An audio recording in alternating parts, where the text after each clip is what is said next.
বসন্তের অনেক অনেক শুভেচ্ছা আপনাদের সবাইকে। শুভ আসসালামু আলাইকুম, আমি নাদিয়া ফ্রম নাদিয়াস ব্লগ। কেমন আছেন আপনারা সবাই? আলহামদুলিল্লাহ, আমি কিন্তু ভীষণ ভালো আছি। কে কোন জায়গা থেকে আমার আজকের এই ভিডিওটা দেখছেন প্লিজ কমেন্ট করে জানাবেন।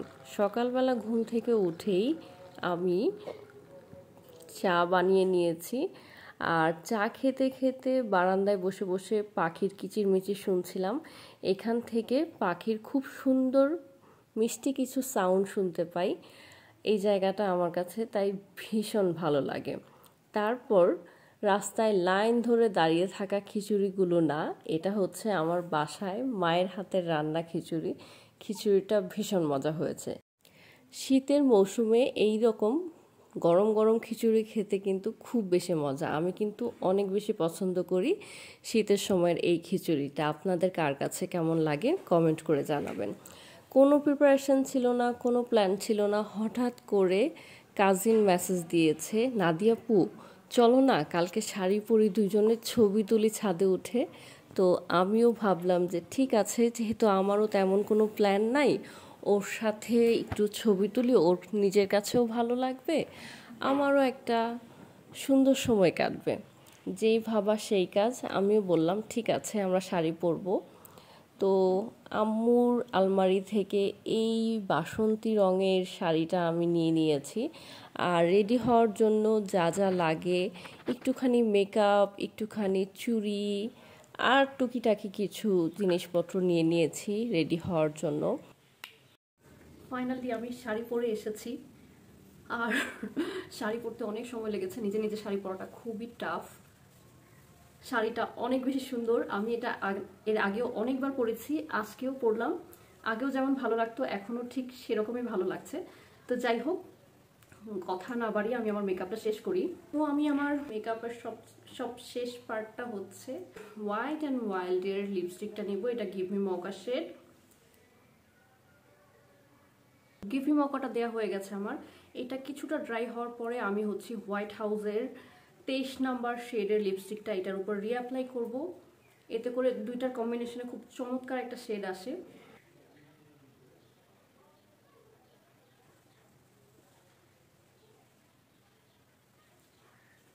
তো আমার লিপস্টিকটাও দেয়া কমপ্লিট হয়ে গেছে। এই ছিল আমার আজকের একদম সিম্পল একটা ফাল্গুনের লুক। কেমন হয়েছে সেটা সবাই আপনাকে কমেন্ট করে জানাবেন।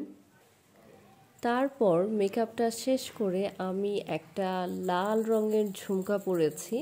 ঝুমকাটা নিয়েছিলাম রং বাংলাদেশ থেকে, এটা আমার অনেক দিন আগের নেয়া।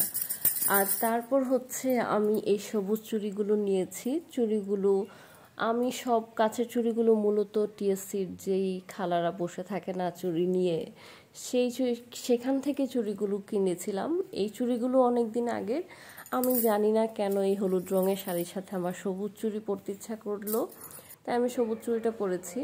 আর আমার খুব ইচ্ছা ছিল একটা সবুজ রঙের টিপ পরার, কিন্তু বাসার সব ড্রয়ার যত বক্স আছে আমার কসমেটিক্সের সব কিছু খুঁজেও আমি একটা সবুজ টিপ পাইনি। মনে হচ্ছিল একটা সবুজ টিপ পেলেই হচ্ছে মেকআপটা একদম পরিপূর্ণ হতো। যাই হোক, কোনো ব্যাপার না। নেক্সট টাইম আমি যদি শপিং করতে যাই অবশ্যই আমার মাথায় থাকবে আমি কিছু টিপ কিনে রাখবো, যেন শাড়ি যখন পরি তখন যেন টিপের অভাব বোধ না করি। তো ওভারঅল আমার কিন্তু মেকআপ করা শেষ, সাজুগুজু সব কিছু শেষ। তারপর আমি চলে এসেছি মিফতাদের বাসায়। মিফতা হচ্ছে আমার মেজো মামার মেয়ে, আমার কাজিন। তো ওর সাথেই মূলত আমার আজকের প্ল্যান যে ওর সাথেই ছবি তুলব। তারপর ওদের বাসায় আমি চলে যাচ্ছিলাম, আর বাসায় গিয়ে শুনলাম যে ওরা অলরেডি ছাদে চলে গেছে। আমার বড় আপু ছিল সাথে, আর আমি আর মিফতা আজকে অনেকগুলো ছবি তুলেছি। যদিও মিফতা ক্যামেরার সামনে আসে না, তাই ওকে আমি আনি নাই। তবে আমরা দুইজন অনেক বেশি মজা করেছি, দুইজনেই সুন্দর করে সেজেছি। এটা হচ্ছে মিফতাদের ছাদ, এখান থেকে অনেক সুন্দর সুন্দর ছবি এসেছে আমাদের। আর আজকের ছবিগুলো তোলার মধ্যে সবচেয়ে ইন্টারেস্টিং পার্ট হচ্ছে এই ফুল গাছটা। এখানে একটা বাগান বিলাস গাছ ছিল, আর আমরা হলুদ শাড়ি পরেছিলাম, সাথে হচ্ছে এই ম্যাজেন্টা কালারের বাগান বিলাসটা মানে আমাদের ছবিগুলোকে এত বেশি প্রাণবন্ত করেছে, অনেক সুন্দর সুন্দর ছবি আসছিল। আমি আর মিফতা তো ভীষণ হাসি খুশিতে ছবি তুলেছি, ছবিগুলো তুলে দিয়েছিল সাদিয়া আপু, আমার বড় আপু।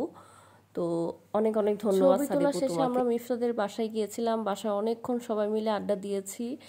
আর মুড়ি মাখা বানিয়েছিলাম, আমার হাতের মুড়ি মাখাটা সবাই অনেক বেশি পছন্দ করে, এই মুড়ি মাখাটাও আমি করেছিলাম।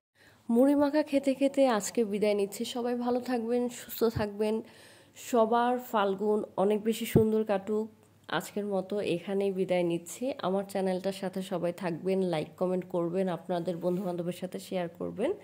আল্লাহ হাফিজ।